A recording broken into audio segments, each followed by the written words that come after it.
우연히 아내의 핸드폰을 보게 됐어요. 인스타그램 알림이더라고요.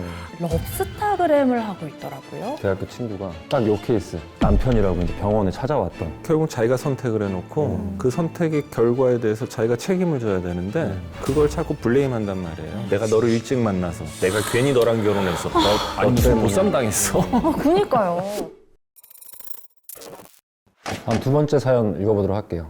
안녕하세요. 30대 초반 양떼입니다. 저는 고등학교 동창이었던 와이프와 4년 된 신혼부부이고 2살 된 아들이 있습니다.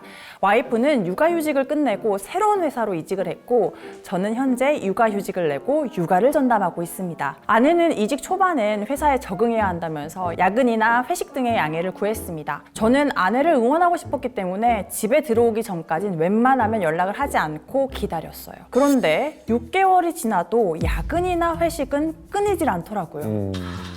바람 냄새인데. 아이도 점점 엄마를 찾는 때가 잦아져 페이스톡으로 엄마를 보여주고 달래고 싶었지만 절대 받지를 않았어요. 도리어 저에게 혼자서는 애도 못 달래냐며 화를 내더군요. 그러던 어느 날 우연히 아내의 핸드폰을 보게 됐어요. 일부러 본 건 아니고 화면이 켜지길래 봤는데 인스타그램 알림이더라고요. 아이디를 기억해두고 제 폰으로 들어가 보니 처음 보는 제 와이프의 계정이었어요. 세컨 계정이구나. 비밀 계정. 더 놀라운 건 럽스타그램을 하고 있더라고요. 제가 아닌 다른 남자와요. 역시 냄새가 났습니다. 너무 화가 나고 괘씸했지만 와이프에겐 티내지 않고 그 남자에게 메시지를 보냈고 만나게 됐어요. 그런데 그 남자는 제 와이프가 미혼인 줄 알고 만났다고 하더라고요. 그럴 수 있어요. 그렇지. 오히려 너무 기가 막혀 하면서 억울해하는 모습을 보니 저도 기가 찼어요. 기가 찰만하죠. 그렇죠. 집에 있는 제 아들과 저는 와이프에게 뭐였을까요? 애가 너무 불쌍합니다.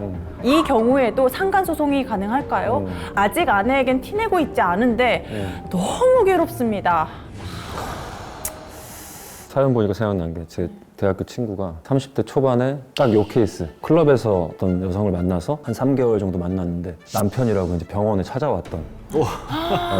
심지어 그분은 깡패였어요.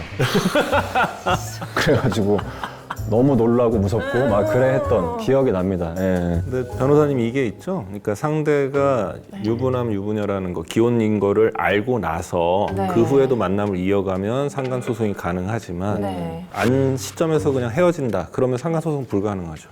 뭐야 원장님. 에로 부부. 제가 또 말씀드릴 게 없는 거 아닌가요? 정확합니다. 에로 부부가 대단한 프로그램이었군요. 왜냐하면은 사실 이 사안에서요 오로지 가해자는 한 명입니다. 그렇죠. 부인. 아내 하나. 그치, 다 속였어요. 네, 그 남자도 피해자거든요.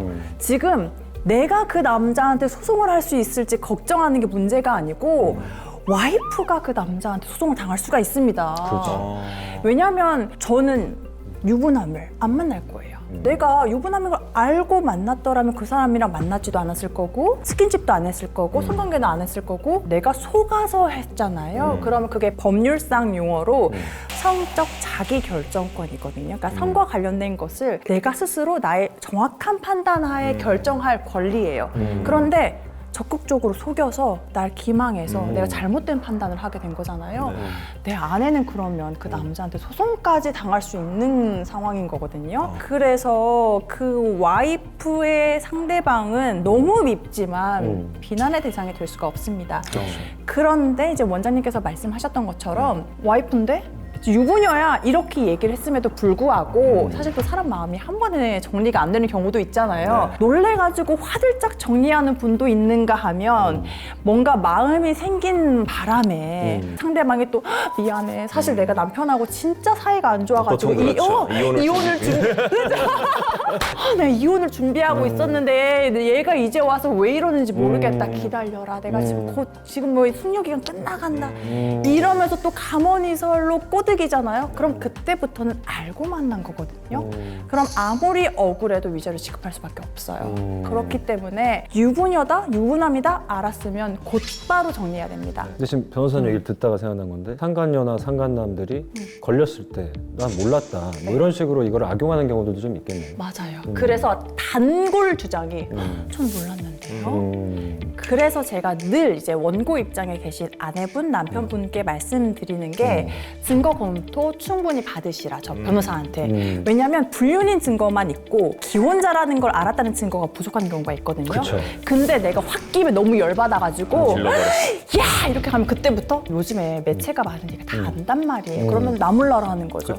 그리고 증거 다 삭제하고 그러면 너무나 억울하게 소송이 불가능할 수가 있기 때문에 그런 증거가 부족하다면 네, 좀 칼을 갈아야 됩니다. 그래서 이렇게 알게 됐을 때 잠깐의 속 시원함에 수많은 것들을 잃어버리는 경우 많이 봤거든요. 내 배우자의 외도를 알았을 때 너무 화가 나니까 증거도 안 모아놓고 사람들 앞에서 공개망신을 준다든지 가서 한 대 때렸다가 내가 오히려 사실적시에 의한 명예훼손 아니면은 뭐 폭행 등등으로 내가 가해자가 거꾸로 돼가지고 내가 상간소송을 해서 받을 수 있는 금액이 2천인데 나는 거꾸로 2배, 3배 돈을 더 물어줘야 되는 상황까지도 몰리는 경우들이 있었거든요. 얼마나 화가 나겠어요. 배신감에 치가 떨리고. 하지만 그 감정을 잠깐 참아야 된다라는 거. 증거 다 모을 때까지는. 나중에 더 억울해질 수가 있거든요. 그럼요. 왜냐면 나는 봤어. 막 서로 사랑해, 네. 자기야, 막 이런 걸 다 봤는데 확보를 못 한 거예요. 네. 그런데 일단 이렇게 하다 보면은 자백을 할 것 같으니까 소송 지르는 거예요. 근데 너무 뻔뻔하게 증거 있어요? 이 사람이 약간 너무 배우자한테 집착이 심했어요. 그러면 소송에서 패소하죠. 네. 상대방 변호사 비용도 물어줘야 소송비용까지 되죠. 대줘야 되죠. 그리고 이제 그 사람이 거짓말한 게 이제 인정되니까 얼마나 당당하겠어요. 그럼 오히려 역으로 이거 봐라. 내가 그동안 얼마나 힘들었겠냐. 이렇게 집착을 해가지고. 그래요. 그래서 의처증, 의부증으로 몰리는 분이 있다니까. 맞아요. 그래서 힘들 때일수록 칼을 갈고 침착하게 네, 침착하게 크게 한 방을 이제 노리는 마음으로 변호사님을 하셔야 찾고. 됩니다. 네. 그래요. 항상 얘기하지만 가슴은 뜨겁게, 머리는 차갑게. 맞아요. 그 순간의 감정을 좀 조절하셔야 됩니다. 아, 근데 이분 너무 안타깝다. 고등학교 동참. 동창인데. 아 진짜 오래 알았던 사이일 텐데. 그렇죠. 30대 초반이면 거의 10몇 년을 알았을 거고 심지어 또 애도 2살밖에 안 됐는데 그러니까 이혼을 결정하기 쉽지 않죠. 그러니까 저 애 때문에 지금 더 쉽지 않을 것 같아요. 아니 근데 도대체 왜 굳이 막 싱글이죠?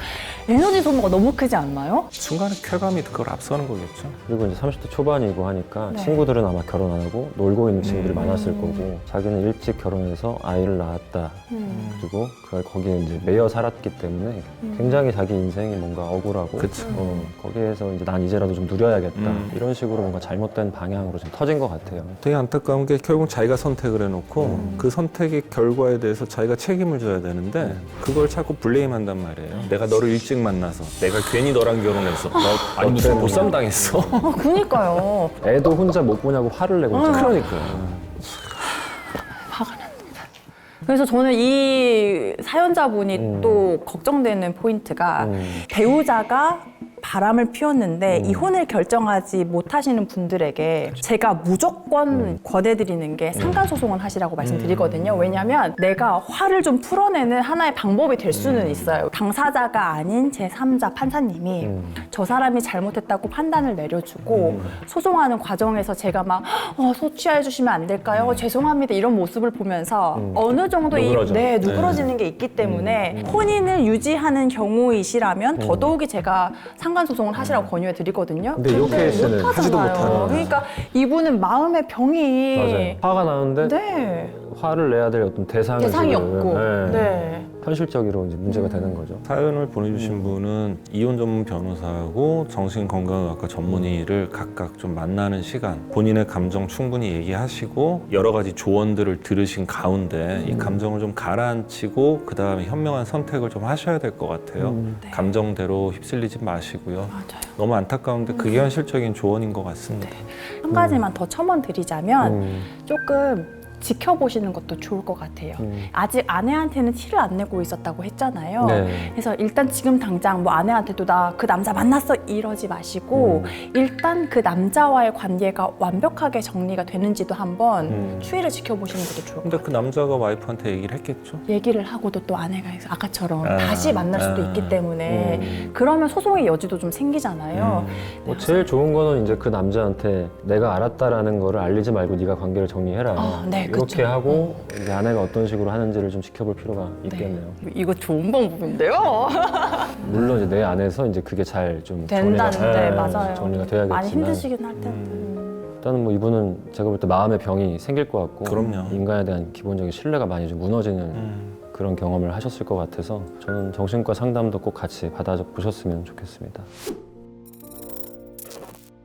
네, 오랜만도 아니죠, 그렇게. 네. 어쨌든 뭐 양 변호사님 모시고 또 재밌게 얘기를 나눠봤습니다. 또 변호사님 덕분에 저희가 또 명쾌한 답을 좀 얻을 수 있었던 것 같은데 오늘 어떠셨어요? 오늘도 참 행복한 시간이었다. 그리고 지난번에는 스튜디오가 샌드박스 스튜디오가 아니었고 다른 곳이었거든요. 아, 이 샌드박스 입성이 좀 중요한가요? 저에겐 매우 큰 의미가 있는데요. 사실 그 저희 채널 PD님도 같이 오긴 했지만 네. 섭섭할 것 미안해요. 그런데 어쩔 수 없잖아요. 나 유튜브 크리에이터잖아요. 여러분께서 많이 시청해 주시고 댓글로 조금만 더 달아주신다면 제가 향후에 그만 말할까요? 아니야, 너무 좋아. 너무 좋아요. 고맙죠, 사실. 고맙고. 그냥 난 이분이 일할 때 어떻게 일하나 싶고 그 생각이 들어서. 정말요? 그러면 몇 마디만 더 해볼까요? 그럼요. 그다음 또 그 댓글을 유심하게 본 게 있거든요. 어. 두 분 선생님이 참 차분하신데 제가 텐션이 있어서 너무 조화롭다. 옷도 얼마나 조화롭게 입고 왔어요, 지금. 너무 좋아요. 오늘 이게 입고 싶더라니 역시. 그래요. 뭐, 양 변호사님, 우리 저번에 뭐 슬쩍 방고.